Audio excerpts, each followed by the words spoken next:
The rescue, a single-act music of mercy. Captain Telvin pressed his six-fingered hand against the observation window of his merchant vessel. The drifting pearl, the stars, stretched endlessly before him, cold and indifferent. He had been a trader for 20 cycles, moving goods between the outer colonies and the core worlds. In all those years he had learned one essential rule: mind your own business and stay alive. But today that rule would be tested. The distress signal. His first officer, a young female named Kessa, approached with her scales flickering nervously. She was a Thalian. Like Telvin, a species known for caution rather than courage, their people had survived countless wars by remaining neutral, by never taking sides. "Captain, we are picking up a distress beacon," Kessa said, her voice tight with concern. "It is coming from the debris field ahead." Telvin turned from the window and walked to the command console. The scanner showed twisted metal floating in space, the remains of a ship that had been torn apart. Whoever had been aboard that vessel had died violently. Among the wreckage, a single life pod drifted, its emergency lights blinking weakly. "Can you identify the ship?" Telvin asked. Kessa's fingers danced across her console. "The signature matches a human diplomatic vessel. The pod contains one life form, also human." "Captain, we should not get involved. You know what happened to the last trader who helped humans, Telvanu. 3 months ago, a cargo captain had rescued human refugees fleeing from a war zone. Kryak sovereignty, the empire that controlled this region of space, had destroyed that captain's ship and killed everyone aboard. The Kryaks hated humans and anyone who helped them, a dangerous choice. The Kryaks patrol this sector regularly." His second officer, Morven, added from the weapon station, "If they find us with a human aboard, they will not ask questions, they will simply fire." Telvin stared at the life pod on the screen. Inside was a person who had survived something terrible, someone who was waiting, hoping, praying that help would come. The captain thought of his own family back on the Thalian home world. He thought of his daughter who was training to become a trader like him. What lesson would he be teaching her if he left someone to die in the cold void of space? "Bring the pod aboard," Telvin said quietly. "Captain." Kessa protested. "This is madness. I gave an order," Telvin replied, his voice firm but not angry. "Prepare the medical bay." The crew exchanged worried glances, but they obeyed. The drifting pearl maneuvered carefully through the debris field. Telvin watched as the mechanical arms extended from his ship and grabbed the life pod. Minutes later it was secured in the cargo bay, meeting the survivor. When Telvin entered the medical bay, he found his crew already working on the injured human. She was a female, younger than Telvin had expected, with dark skin and short black hair. Blood covered the left side of her face, and her uniform was torn and burned. The medical scanner showed broken ribs, internal bleeding, and a concussion. "She needs immediate treatment," Kessa said her earlier objections forgotten as her medical training took over. "Without proper care, she will die within hours." "Then save her," Telvin ordered. As Kessa and the medical robot worked, Telvin studied the human's uniform. The patches on her shoulders identified her as Ambassador Zara Akefer, assigned to the Earth Diplomatic Corps, and Ambassador. That meant this was not a random attack. Someone had deliberately targeted human peace mission. 2 hours later, Ambassador Akepper's eyes opened. She looked around the medical bay with confusion, then focused on Telvin. Despite her injuries, her gaze was sharp and intelligent. "Where am I?" she asked, her voice weak but steady. "You are aboard the Drifting Pearl, a Thalian merchant vessel," Telvin replied. "We found your life pod in a debris field. Your ship was destroyed. I am sorry, but you appear to be the only survivor." Pain flashed across the ambassador's face and tears welled in her eyes. "My team, 20 people all dead," she closed her eyes for a moment, taking a shaky breath. When she opened them again, they held a different emotion, determination. "Who attacked us, we do not know for certain," Telvin said, though he had his suspicions, "but the Kryak sovereignty controls this region. They have made their hatred of humans very clear." The warning. Ambassador Akeffer tried to sit up, wincing from the pain. "Captain, what is your name?" "Telvin, Captain Telvin of the Thalian Free Traders Guild." "Captain Telvin," she said, her voice growing stronger despite her injuries, "you have made a dangerous choice by rescuing me. The Kryaks will hunt you now. They will destroy your ship and kill your crew. You should have left me in that pod." "Perhaps," Telvin admitted, "but I could not do that. It would not be right." Ambassador stared at him for a long moment. "Captain, you do not understand what you have done. This was not a random pirate attack. This was a deliberate act of war. The Kryaks destroyed a diplomatic mission in neutral space. They killed Earth ambassadors who were traveling under a peace flag. I am sorry for your loss," Telvin said, "but what does this mean?" Ambassador Akeffer's expression became very serious. "It means Earth will respond. And when Earth responds to an attack on its people, the entire galaxy pays attention. Captain, by saving my life, you may have just started a war. The pursuit begins." Before Telvin could ask what she meant, alarm shrieked throughout the ship. Kessa's voice crackled over the communication system. "Captain, we have multiple ships approaching at high speed. Kaidak warships, at least 5 of them." Telvin ran to the bridge with Ambassador Akeffer limping behind him despite Kessa's protests. On the main screen, Telvin saw the sleek angular shapes of Kryak destroyers emerging from faster than light travel. They were some of the most feared warships in this sector. Bristling with weapons, "They found us faster than I expected," Morven said grimly. A face appeared on the screen. "And?" cried Commander with gray skin for eyes and a mouthful of sharp teeth. "Thione vessel, you are harboring a human fugitive. Surrender the human immediately, or we will destroy your ship. You have 30 seconds to comply." Telvin looked at his crew. They were terrified. He looked at Ambassador Akeffer, who stood straight despite her injuries, her face showing no fear. "Captain," she said quietly, "send a priority message to Earth. Tell them Ambassador Akeffer is alive and needs immediate assistance. Use emergency code Phoenix 7. "And then what?" Telvin asked. "Then we run," she replied, "and we hope Earth gets here before the Kryaks catch us." Telvin turned to his crew. "Send the message. All power to engines.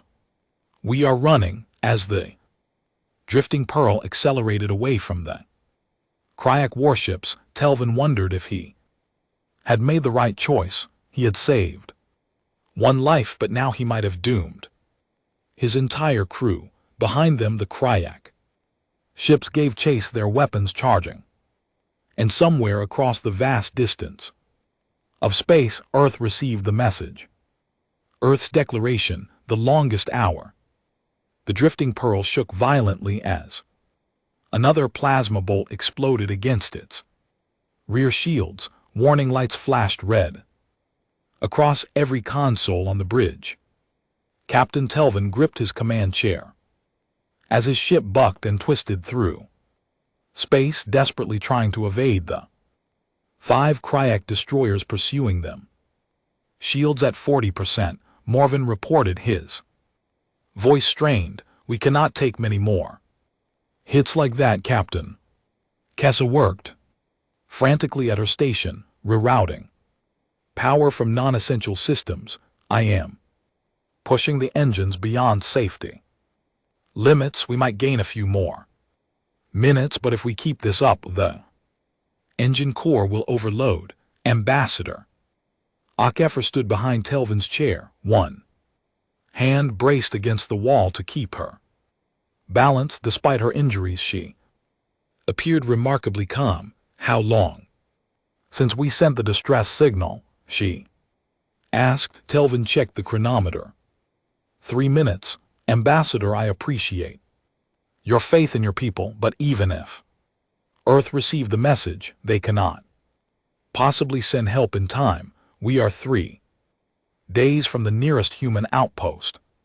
You do not understand how Earth's emergency protocols work, Akefer replied. Her lips curved into a slight smile that seemed out of place given their situation. When a Phoenix code is transmitted, every human ship within range responds immediately, every single one. The Kryak ultimatum. The Kryak commander's face reappeared on the view screen, his 4 eyes gleaming with malicious satisfaction. Your ship is failing, Thalion. Your shields are nearly depleted. Stop running and surrender the human. We will make your deaths quick if you comply now. Telvin felt his crew looking at him, waiting for orders. The logical choice was obvious: hand over the ambassador and hope the Kryaks kept their word about quick deaths. It would save his ship and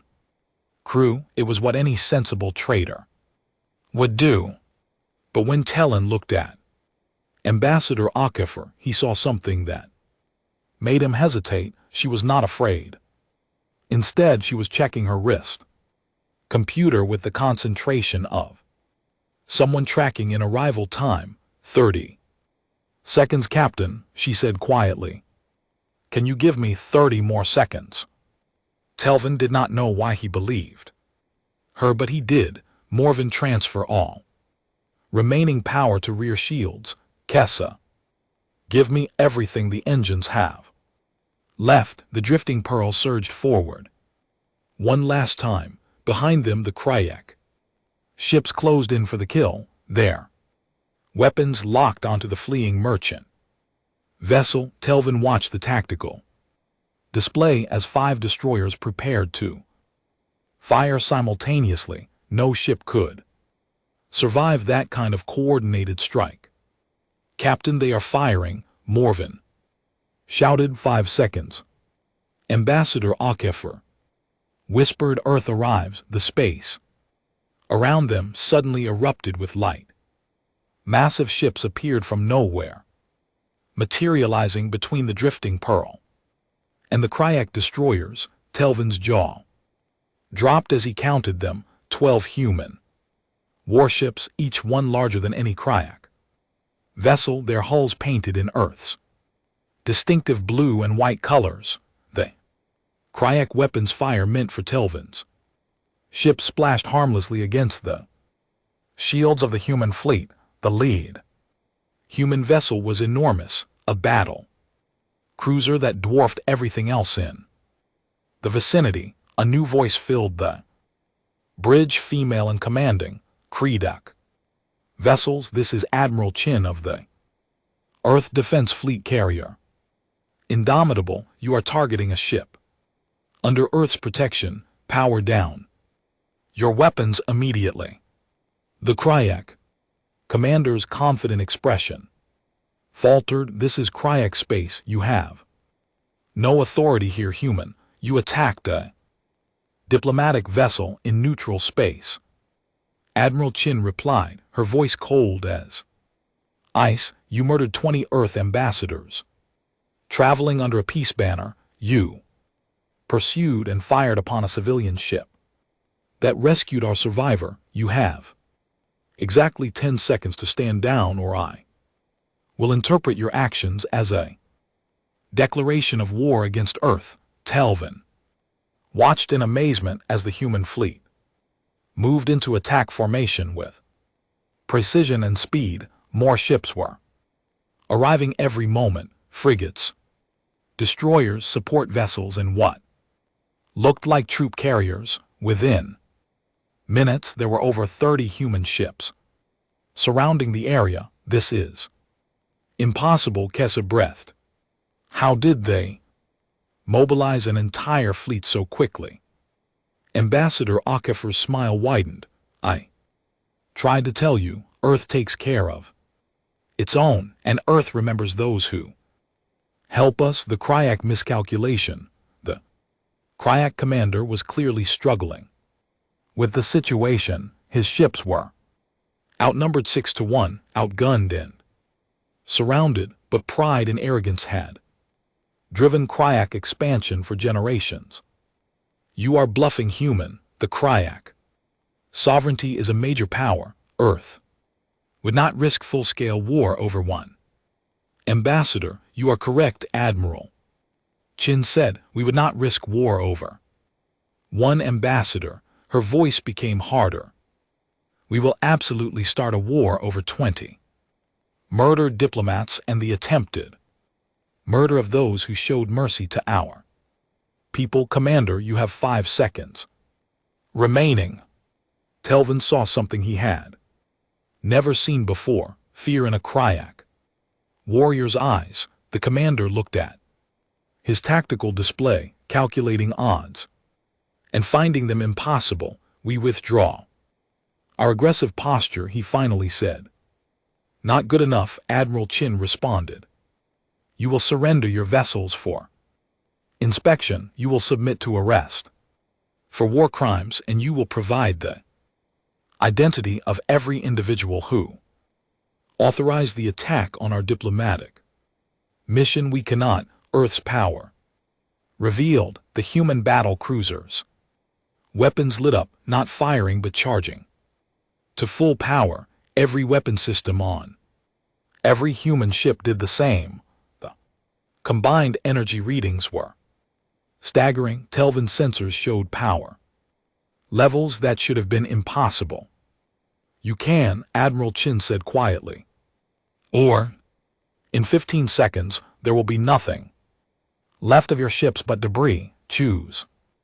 Now, the Kryak commander's shoulders sagged. We surrender. Wise choice. Shut down all systems and prepare for boarding. Admiral Chen's voice softened slightly. Ambassador Akafer, please confirm your status. Akafer stepped forward. Admiral, I am injured but stable thanks to Captain Telvin and the crew of the Drifting Pearl. They risked everything to save me. Understood. Captain Telvin, this is Admiral Chin. On behalf of Earth and all humanity, you have our deepest gratitude. Please dock with the Indomitable. We have medical facilities and quarters prepared for you and your crew. Telvin found his voice. Admiral, we're just merchants. We only did what was right. Exactly, Captain Shin replied warmly. You did what was right when it would have been easier and safer to do nothing. Earth does not forget such courage. A new alliance. Hours later, Telvin stood in the observation lounge of the Indomitable, watching as Earthships secured the surrendered Kryak vessels. Ambassador Akafer approached, her injuries now properly treated. She looked healthy and strong, nothing like the dying woman he had pulled from that life pod. Your doctors are very skilled, Telvin said. We have had a lot of practice, Akafer replied. She stood beside him looking out at the stars. Captain, you saved my life when you had every reason to leave. Me, that kind of compassion is rare in the galaxy. I am beginning to think it was not as rare as I believed. Telvin said, your Earth sent an entire fleet. For one person, Earth sent a fleet because someone showed that mercy still exists. Akapur corrected. Captain, what you did today will change everything. The Kryak sovereignty has terrorized this region for decades because they believed no one would stand against them. You proved them wrong, and Earth will make sure the entire galaxy knows it. Admiral Chin joined them carrying a data pad. Captain Telvin, I have a proposal from Earth Command. We are establishing a formal alliance with the Thalian Free Traders Guild. Earth will guarantee protection for all Thalian vessels in exchange for your people serving as our eyes and ears in this region. Telvin was stunned. An alliance with Earth, but we are just merchants. You are people who chose courage over fear, Shin said. That is exactly the kind of ally we want. Over the following days, news of what happened spread across the galaxy. The story was told and retold. A Thion merchant captain had saved a human ambassador, and Earth had gone to war to protect him. The Kryak sovereignty, facing the might of Earth's military, collapsed into civil war as subject species rebelled against their oppressors.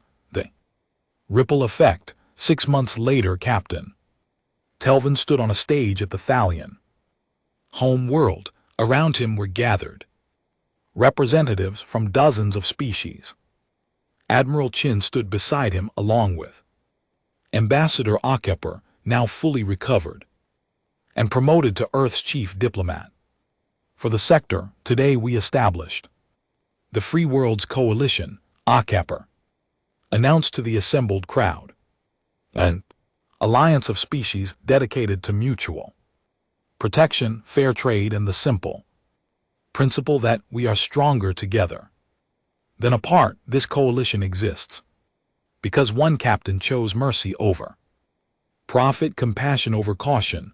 Telvin felt uncomfortable with the attention, but he understood the importance of this moment. His simple act of rescuing one person had sparked something larger than himself. That night, as Telvin prepared to return to the Drifting Pearl for another trading run, Admiral Chen approached him one final time. Captain, I have a question, she said. When you found Ambassador Akapur and LT Unken GT's life pod, what made you decide to rescue her? You knew the risks, Telvan thought carefully before answering.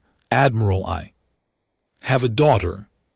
I teach her that our choices define who we are. I could not tell her to be brave and kind if I was not willing to be those things myself. It was not about humans or Thalians or politics. It was about being the person I wanted to be. Chin smiled. Captain, that is exactly why Earth will always protect people like you. You reminded us why we explore the stars in the first place, to find the best in ourselves and others. As Telvin's ship departed, escorted now by human warships assigned to protect Thalian traders, he looked at the stars with new understanding. One act of kindness had changed everything. He had saved one life and discovered that humanity would move entire fleets to protect those who showed compassion. The galaxy would never be the same. And Captain Telvin, simple merchant, had learned the most important truth of all. Sometimes the right choice is also the most dangerous one, but it is still worth making, be it